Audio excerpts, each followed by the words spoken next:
नमस्कार मित्रों, फरी एक वखत स्वागत है तमारू गुजराती टिप्स यूट्यूब चैनल ની અંદર। तो दोस्तों આજે આપણે આ વિડિયોની અંદર ગુજરાતનો સાંસ્કૃતિક વારસાનો ભાગ આપણે 7 જોઈશું।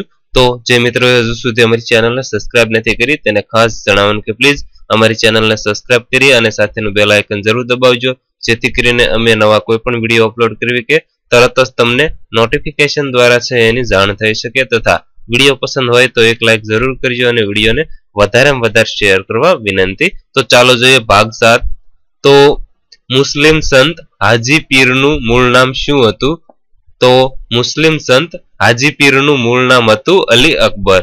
ત્યારબાદ જોઈએ તો ત્રિકમ સાહેબની સમાધિ ક્યાં આવેલી છે? તો ત્રિકમ સાહેબની સમાધિ રાપર જિલ્લો કચ્છની અંદર આવેલી છે। ત્યારબાદ જોઈએ તો મહાત્મા મૂળદાસની સમાધિ ક્યાં આવેલી છે? तो महात्मा मूळदासनी समाधि अमरेलीनी अंदर आवेली छे। त्यारबाद जोईए तो वीरपुर शेना माटे जाणीतुं छे? तो वीरपुर जलारामनी जग्या अथवा तो संत जलाराम अन्न क्षेत्र माटे से जाणीतुं छे। त्यारबाद जोईए तो दासी जीवननी जन्मभूमि कई छे? तो दासी जीवननी जन्मभूमि छे घोघावदर। त्यारबाद जोईए तो श्रीमद राजचंद्रनो जन्म क्यां थयो हतो? तो श्रीमद राजचंद्रनो जन्म ववाणियानी अंदर थयो हतो। त्यारबाद जोईए तो अणदा बावानो आश्रम क्यां आवेलो छे? तो अणदा बावानो आश्रम जामनगरनी अंदर आवेलो छे। त्यारबाद आपणे जोईशुं तो बगदाणा साथे कया संतनुं नाम संकळायेलुं छे? तो बगदाणा धाम साथे बजरंगदास बापानुं नाम छे संकळायेलुं छे। त्यारबाद जोईए तो उन्नड़ बापुनी जन्मभूमि कई छे? तो उन्नड़ बापुनी जन्मभूमि से पाळियाद। त्यारबाद जोईए तो सोला भगत विद्यापीठ ની સ્થાપના કોણે કરી હતી? તો સોલા ભગત વિદ્યાપીઠની સ્થાપના શ્રી કૃષ્ણ શંકર શાસ્ત્રીએ કરી હતી। ત્યારબાદ જોઈએ તો મહુડીમાં ઘંટા કર્ણવીરની સ્થાપના કોણે કરી હતી? તો મહુડીની અંદર ઘંટા કર્ણવીરની સ્થાપના બુદ્ધિસાગરજી મહારાજે કરી હતી। ત્યારબાદ જોઈએ તો ગુજરાતનું કયું સ્થળ महाभारत कालना विराटनगर तरीके ओळखातुं हतुं? तो गुजरातनुं धोळका शहर छे ए महाभारत कालना विराटनगर तरीके से ओळखातुं हतुं। त्यारबाद जोईए तो आपणे भाण साहेबनी समाधि क्यां आवेली छे? तो भाण साहेबनी समाधि कमीजला गामनी अंदर आवेली छे। त्यारबाद जोईए तो विक्रम संवंतमां आवतो अधिक महीनो कया नामे ओळखाय छे? तो विक्रम संवंतनी अंदर आवतो વધારાનો મહિનો પુરુષોત્તમ માસ તરીકે ઓળખવામાં આવે છે। ત્યારબાદ જોઈએ તો અમદાવાદની સદવિચાર પરિવાર સંસ્થાની સ્થાપના કોણે કરી હતી? તો અમદાવાદની સદવિચાર પરિવાર સંસ્થાની સ્થાપના શ્રી હરિભાઈ પંચાલે કરી હતી।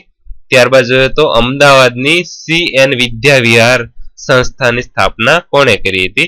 तो अमदावादनी CN विद्याविहार संस्थानी स्थापना इंदुबहेन शेठे करी हती। त्यारबाद जोईए तो सेवा नामनी संस्थानी स्थापना कोणे करी हती? तो सेवा नामनी संस्थानी स्थापना इलाबहेन भट्टे करी हती। त्यारबाद जोईए तो गुजरातना सोटे सरदारनुं बिरुद कोने प्राप्त छे? तो गुजरातनी अंदर सोटे सरदार तरीके डॉक्टर चंदुलाल देसाई एमने ओळखवामां आवे छे अथवा तो तेमने सोटे सरदारनुं से बिरुद प्राप्त थयेलुं छे। त्यारबाद जोईए तो खेड़ा जिल्लामां चोर बहारवटियामां मानवताना दीवा प्रगटावनार गुजरातना सपूत कोण छे?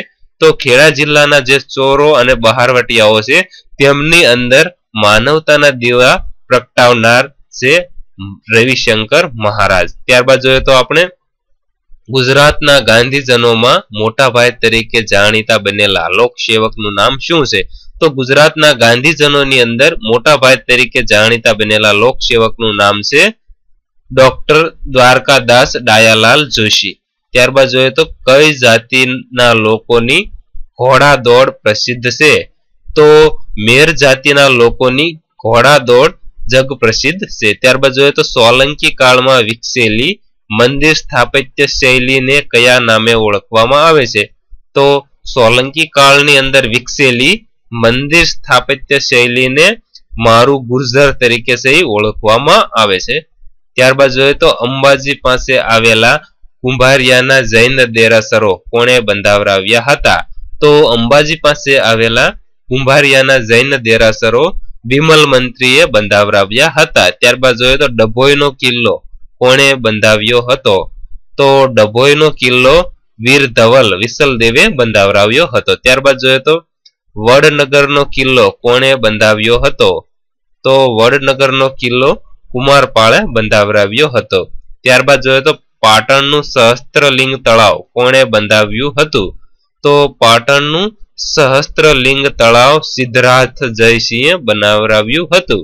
ત્યારબાદ જોઈએ તો પાટણની રાણકી વાવ કોણે બંધાવી હતી?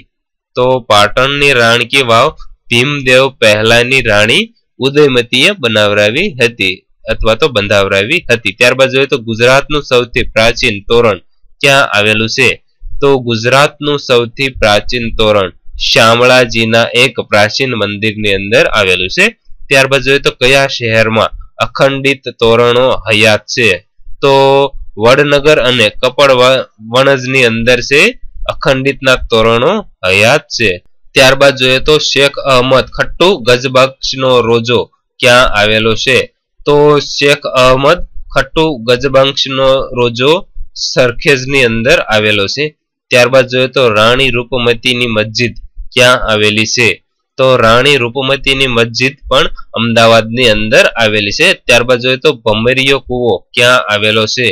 તો ભમરીયો કૂવો મહેમદાવાદની અંદર આવેલો છે. ત્યારબાદ જોઈએ તો કાંકરિયા તળાવનું મૂળ નામ શું હતું? તો કાંકરિયા તળાવનું મૂળ નામ હતું હોજે કુતુબ. ત્યારબાદ જોઈએ તો કાંકરિયા તળાવ અને નગીનાવાડી કોણે બંધાવરાવ્યા હતા? તો કાંકરિયા તળાવ અને નગીનાવાડી કુતુબુદ્દીન અહમદ શાહે બંધાવરાવ્યા હતા. ત્યારબાદ જોઈએ તો આઝમસરાય ધર્મશાળા ક્યાં આવેલી છે? તો આઝમસરાય ધર્મશાળા અમદાવાદની અંદર આવેલી છે. ત્યારબાદ જોઈએ તો મુઘલસરાય ધર્મશાળા ક્યાં આવેલી છે? તો મુઘલસરાય ધર્મશાળા સુરતની અંદર આવેલી છે. ત્યારબાદ જોઈએ તો અમદાવાદનો શાહીબાગ અને રાજમહેલ કોણે બંધાવ્યા હતા? તો અમદાવાદની અંદર આવેલા શાહીબાગ અને રાજમહેલ શાહજહાંએ બંધાવરાવ્યા હતા. ત્યારબાદ જોઈએ તો હઠીસિંહનું જૈન દેરાસર ક્યાં આવેલું છે? તો હઠીસિંહનું જૈન દેરાસર અમદાવાદની અંદર આવેલું છે. ત્યારબાદ જોઈએ તો દુધરેજનું વડવાળા મંદિર ક્યાં આવેલું છે? તો દુધરેજનું વડવાળા મંદિર સુરેન્દ્રનગરની અંદર આવેલું છે. ત્યારબાદ જોઈએ તો કેલિપો મ્યુઝિયમ ક્યાં આવેલું છે? તો કેલિકો મ્યુઝિયમ અમદાવાદની અંદર આવેલું છે. ત્યારબાદ જોઈએ તો અમદાવાદની ગુફા નામની સંસ્થા શેની સાથે સંકળાયેલી છે? તો અમદાવાદની ગુફા નામની સંસ્થા ચિત્રકલાના સંગ્રહ સાથે સંકળાયેલી છે. ત્યારબાદ જોઈએ તો ભરત નૃત્ય કલાંજલિ સંસ્થાની સ્થાપના કોણે કરી હતી? તો ભરત નૃત્ય કલાંજલિ સંસ્થાની સ્થાપના હરિણાક્ષી દેસાઈએ કરી હતી. ત્યારબાદ જોઈએ તો મુદ્રા સ્કૂલ ઓફ ક્લાસિકલ ડાન્સિંગ સંસ્થાની સ્થાપના કોણે કરી હતી? તો મુદ્રા સ્કૂલ ઓફ ક્લાસિકલ ડાન્સિંગની સ્થાપના ભાસ્કર અને રાધા મેનને કરી હતી. ત્યારબાદ જોઈએ તો સૌરાષ્ટ્રના ચોરવાડની કોળી શ્રમિક બહેનોનું કયું નૃત્ય જાણીતું છે? તો સૌરાષ્ટ્રના ચોરવાડાની કોળી શ્રમિક બહેનોનું ટીપણી નૃત્ય છે જાણીતું છે. ત્યારબાદ જોઈએ તો કઈ જાતિના લોકોના દાંડિયા રાસ ખૂબ જ જાણીતા બન્યા છે? તો મેર જાતિના લોકોના દાંડિયા રાસ છે ખૂબ જ જાણીતા બન્યા છે. ત્યારબાદ જોઈએ તો પઢારોનું કયું લોક નૃત્ય જાણીતું બન્યું છે? તો પઢારોનું મંજીરા નૃત્ય છે ખૂબ જ જાણીતું બન્યું છે. ત્યારબાદ જોઈએ તો ભરવાડ લોકોના કયા લોક નૃત્યો જાણીતા છે? તો ભરવાડ લોકોના ડોકા રાસ અને હુડા રાસ ખૂબ જ જગ પ્રસિદ્ધ અને જાણીતા છે.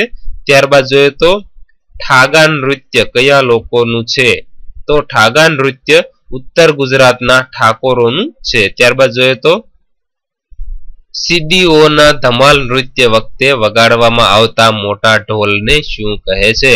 તો સીડીઓના ધમાલ નૃત્ય વખતે વગાડવામાં આવતા મોટા ઢોલને મુશીરા કહેવામાં આવે છે. ત્યારબાદ જોઈએ તો દામોદર કુંડ ક્યાં આવેલો છે?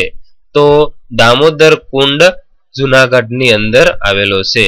તો તો દોસ્તો આ હતા ગુજરાતનો સાંસ્કૃતિક વારસો સિરીઝનો આપણે ભાગ 7 જોયો. તો પ્લીઝ ભાગ 8 જોવા માટે અમારી ચેનલને સબસ્ક્રાઇબ કરવાનું ન ભૂલતા તથા વિડીયો પસંદ હોય તો એક લાઈક જરૂર કરજો અને વિડીયોને વધારેમાં વધારે શેર કરવા વિનંતી. ખૂબ ખૂબ આભાર.